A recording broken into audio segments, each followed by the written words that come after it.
Thank you. Next, there have been ghoulish goings-on at a theatre in Essex, or so one performer there would lead us to believe. On our website yesterday, we had CCTV footage of a mysterious moving chair at Brookside Theatre. It happened just hours after a psychic medium took to the stage. Well, today we've spoken to the medium, Roy Roberts, and he says it's the best evidence of ghosts he's ever seen. We sent Luke Hanrahan to investigate. Built in the 50s, this creaky old theatre has played out more than a few murder scenes in its time.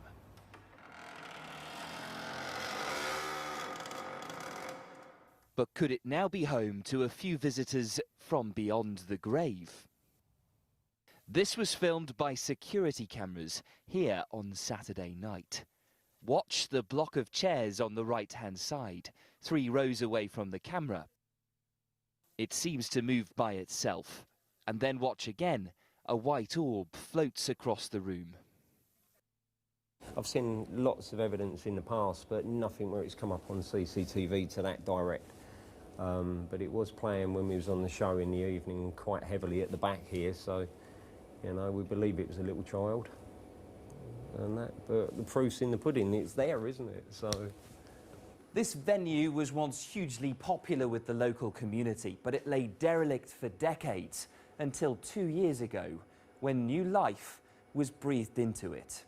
Well, we certainly haven't faked it, and I'm quite sure that if we had done, we probably could have come up with a little bit more ingenious than a chair moving across the floor. We don't need the publicity. I mean, to be honest with you, I'm quite horrified that the thing's gone viral. If I'm completely honest, it's yeah, it is quite startling. The ghostly goings-on happened just an hour after a psychic had appeared on stage here. Could this have been a ghostly audience member finally leaving the auditorium? Luke Hanrahan, ITV News. And the main headlines in London this evening. A police marksman